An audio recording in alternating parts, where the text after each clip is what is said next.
देखिए, अगर पिछले 2 या 3 साल से आपको प्रेगनेंसी नहीं रह रही है, तो आपको ट्रीटमेंट करने की बहुत ज़रूरत रहती है और हस्बैंड की ट्रीटमेंट तो बहुत ज़रूरी रहती है। सिर्फ फीमेल पेशेंट को ट्रीटमेंट देने से होता नहीं है, क्योंकि हस्बैंड में अगर शुक्राणु कम है, कमज़ोर है, पल्सेस फॉर्मेशन है या फिर डायबिटीज़, बीपी की बहुत ज़्यादा केमिकल मेडिसिन, डिप्रेशन की गोलियाँ, ड्रिंक बहुत कर रहे हैं, तंबाकू बहुत खा रहे हैं, क्षार बहुत जमा है बॉडी में, तो मेल पेशेंट के शुक्राणु ये सूखे और कमज़ोर रहते हैं और ऐसे में प्रेगनेंसी रहने की शक्यता नहीं रहती है।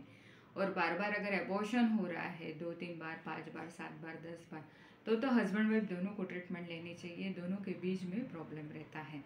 जैसे ही प्रेगनेंसी रह जाती है अगर मेल पेशेंट की, तब हम ट्रीटमेंट बंद कर सकते हैं।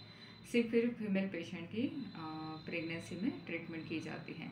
तब तो आपको चूर्ण नहीं, सिर्फ टैबलेट्स ही लेनी पड़ती है और प्रेगनेंसी में चूना खाना बहुत ज़रूरी रहता है।